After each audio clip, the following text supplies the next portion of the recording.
bienvenue dans ma cuisine. Aujourd'hui, je vous propose des petites bouchées apéritives. Ça fait vraiment longtemps que j'ai pas proposé de trucs pour l'apéro. Et quand même, venant de moi, c'est pas normal, parce que l'apéro, c'est un petit peu ma vie. Donc il fallait que je remédie à ça. Donc aujourd'hui, on va faire des petites bouchées au thon. Vous allez voir, super simple, super rapide. Oui, je sais, c'est comme d'hab, mais qu'est-ce que vous voulez? C'est vrai. Et surtout, c'est une recette très légère. Donc on peut complètement l'intégrer à un rééquilibrage alimentaire sans souci. Ou pas, je suis pas du tout en rééquilibrage alimentaire en ce moment. En ce moment, c'est plutôt l'inverse d'ailleurs. Et je fais cette recette parce qu'on a des amis qui viennent manger à la maison ce soir. Et j'adore cette recette parce que super rapide et puis super bon. Pour l'occasion, pour ces petites bouchées, on va utiliser le moule 30 feuilles. Donc c'est le moule qu'on avait utilisé également pour faire les bounties la dernière fois. J'aime beaucoup ce moule parce que je trouve qu'il a un super chouette rendu et puis pour des petites bouchées ça passe nickel. Donc on va utiliser ce moule là comme d'habitude. Je l'ai posé sur la plaque alu pour une meilleure manipulation du moule. Et puis en termes d'ingrédients, on va avoir besoin de 2 échalotes, de 180 g de thon, de 50 g de concentré de tomate, de 40 g de crème. Donc là, comme d'hab pour moi, c'est de la crème à 4%, de 90 g de gruyère, de 4 œufs, du sel, du poivre et du persil. Et c'est le persil du jardin. Allez, c'est parti. Allez, donc dans un premier temps, j'ai rincé le persil que j'ai sorti du jardin. Et donc on va l'essorer avec le tornado. Donc j'ai mis, j'ai rincé directement dans le panier, je me suis pas embêtée. Et ensuite je mets le panier dans le tornado. Hop, et ensuite on n'a plus qu'à tirer sur la ficelle. Hop, et vous voyez, il y a vraiment toute l'eau. Et maintenant je vais pouvoir aller vider ça, bien le sécher parce qu'on va en avoir besoin pour la suite de la recette. Allez, pour la suite de la recette, du coup, on va utiliser les petites lames dans le tornado. On va pouvoir mettre les échalotes dedans, dans un premier temps. Hop. Et on va les hacher. Donc pareil, on tire sur la petite ficelle. Vous avez vu, je me suis même pas embêtée à les couper en deux ou quoi que ce soit. On pourrait, ça prendrait encore moins de temps, mais je me suis même pas embêtée. Hop. Et du coup, je vais ajouter également le thon.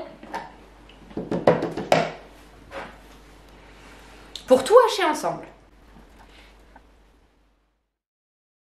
Hop là, je rajoute le persil. Allez, une fois que c'est fait, on va pouvoir tout verser dans son cul de poule. C'est bizarre qu'aucun de mes chats ne vienne, vu l'odeur de thon qu'il y a là. Et après, attention, c'est très technique, on rajoute tout le reste. Allez, les œufs.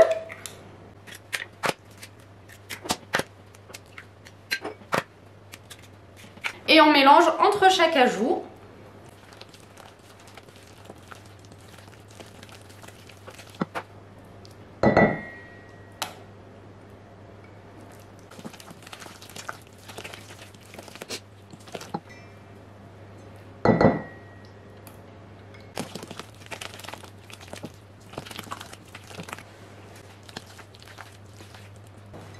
Allez, le sel et le poivre et ce sera déjà terminé.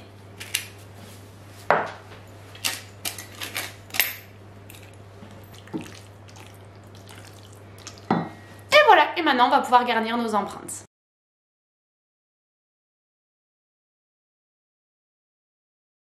Allez, une fois qu'on a bien garni toutes nos empreintes, on va pouvoir enfourner 20-25 minutes dans un four déjà préchauffé à 180 degrés.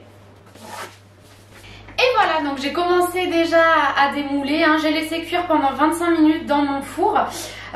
Donc après, suivant la puissance de votre four, 20-25 minutes, ça dépend vraiment.